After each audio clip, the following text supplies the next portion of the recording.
Welcome guys and ladies. So today this is the A&W booklet that,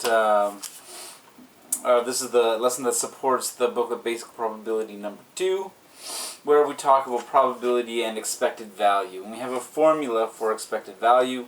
It's right here. Expected value is equal to probability of A times N. So first of all, what is expected value?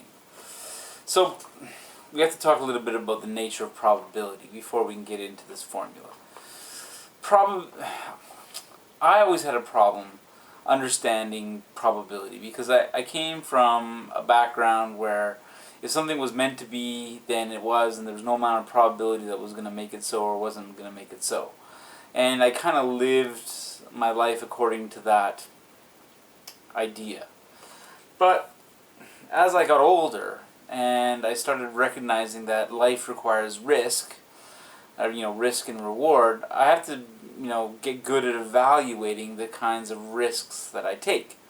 Is getting in the car a good risk if I need to go to work? Well, a small probability of getting into an accident and, keeping my job and making sure I can feed myself and my family, right? So risk, reward. It's not like being risky, like, doing risky things, but understanding, the uncertainty in life.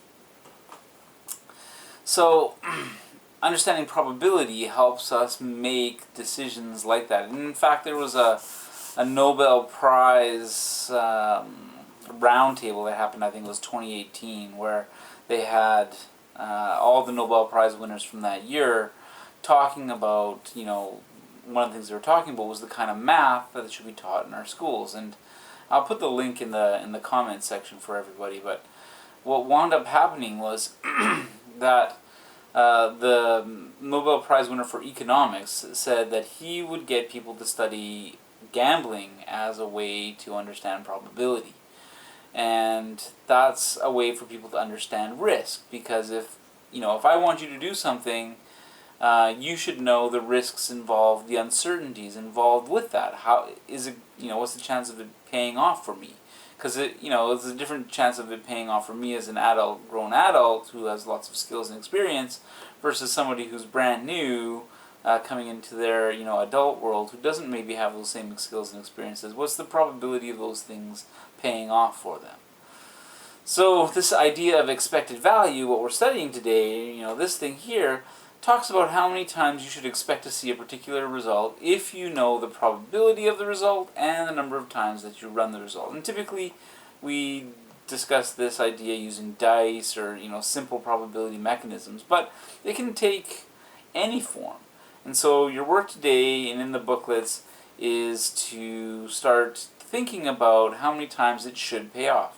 So for example, if I'm going to roll a dice, right, let's say I roll it 600 times, right, and how many times should I expect to get a value of a 1? Well, the probability of rolling a 1 is 1 out of 6. The number of times I roll it is 600 times. So, I'll show you the math, but it gives you a probability or an expected outcome or expected value of 100 times. We should expect to see it happen 100 times. Doesn't mean that it's actually going to happen that way, but it lets us know that we can make relatively good decisions about how that dice is going to turn out. So we know it should be in the 100 range, maybe between 90 and 110. So if somebody says, "Oh, I'll pay you," you can pay me $1,000 if it doesn't work out, but I'll pay you $1 million if you get it over 200. Well, the chance of you getting your dice roll to see a 1 over 200 is actually quite small. You're expected to get it about 100 times. So it's a bad investment. It's a bad investment of time, or it's a bad investment of money. So let's have a look at a couple simple ideas here for this. Now, of course, this is a formula. Expected value is equal to probability times the number of times you do it. And so you can use the algebra triangle that I've got here for you to help find other variables inside, so you don't necessarily have to do the algebra. So let's look at a simple example. Okay, so this is just like what I mentioned earlier, right? How many times should I expect? There's the word expect, right? It's a clue that we're dealing with expected value. How many times should I expect to see a roll of 1 on a die if I roll it 600 times? Okay, so let's go to our formula, right? This is where we apply it. Okay, so expected value, the amount of times I should expect to see it, is the probability of the event times the number of times I run it. So the probability of getting a 1 on a 6-sided dice is 1/6. You could get a decimal for that if you like. And I'm rolling it 600 times, so that's times 600. So if you remember your multiplications, right, this is the same as 600 divided by 6, which gives us 100. Now you can do this as a decimal on your calculator, and that's fine too. It should get you, 100. And like I said, that doesn't necessarily mean that you'll see it 100 times if you actually run the experiment. It just means that that's what you should expect. It's kind of like the ballpark idea, what you should expect to see. Right? It's not always the case, but you only know it if you actually run it. This gives you an idea what you should expect, and whether that's a good thing or a bad thing, or whether that level of risk is tolerable. So let's see where this might take some shape for you in the sense of, say, gambling. Now I know gambling, right? You shouldn't talk about it, but it's a good place to understand probability, and that's one of the reasons why I run the stock ticker game in the class, because this helps you appreciate the kinds of investment decisions you make in that game.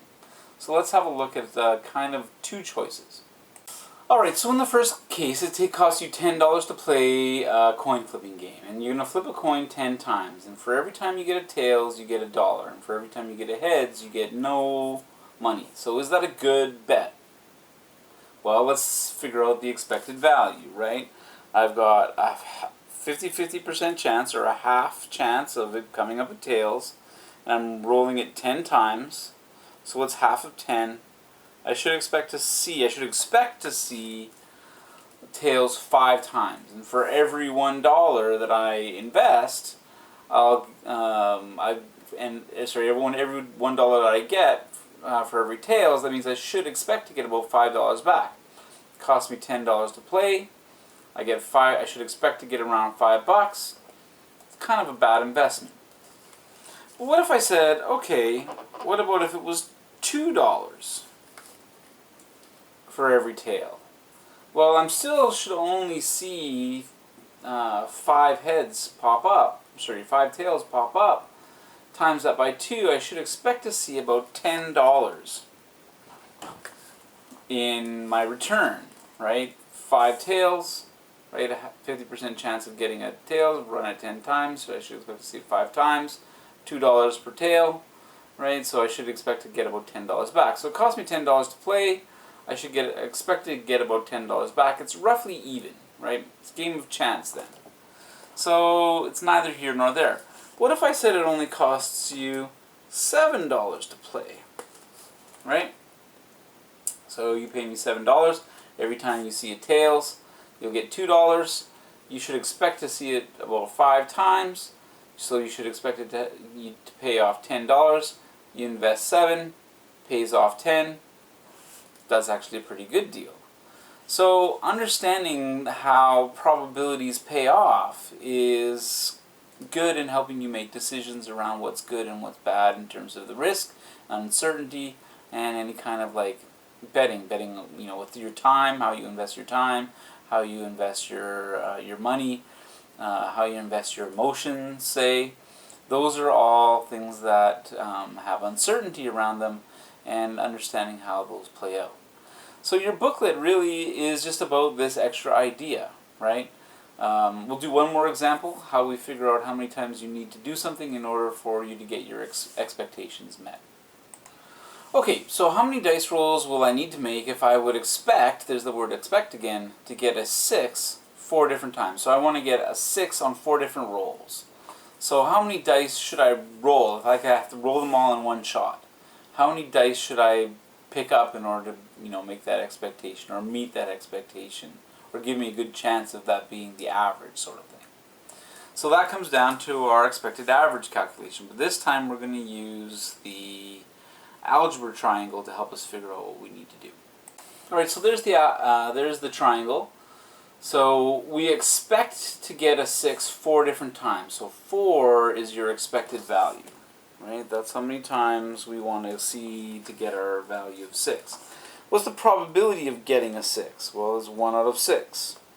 And how many times do we need to roll the dice? Well, that's what we need to figure out in order for us to meet our expectations. So I need to do the algebra triangle. N is equal to expected value divided by the probability. So 4 divided by 1/6. Okay, so you can do this on your calculator. You just turn 1/6 into a decimal if you like. There are some fraction rules here if you want to do it by, like, a more sophisticated way. But this is 4 divided by 1/6. Remember, when you divide fractions, you change the division to a multiplication and you flip the fraction. So 4 times 6 over 1, or 4 times 6. Hopefully you haven't forgotten your times tables. It means I need to think about having about 24 dice rolls in order to make that happen. Now that doesn't mean it's going to happen, right? You can do that. Sometimes when you do math, you can figure out exactly what's going to happen. And other times when you do, especially probability math, you can figure out what gives you the average best odds, right? So you need to be rolling in the vicinity of 24 in order to expect to get it. Now you might get a 6 no times. It's an uncertain event. You might get a 6 all 24 times if you roll them. You never know, right? It's very rare, but you never know. A 6 has to come up sometime. So this gives you an idea about what you should expect to see. And then you can make decisions about how you you can make decisions about your levels of uncertainty, understanding this simple idea. And that's really what the booklet is about. So I'm going to sign off, let you guys get into your work, and I'll talk to you later. Alright, take care, folks. Bye.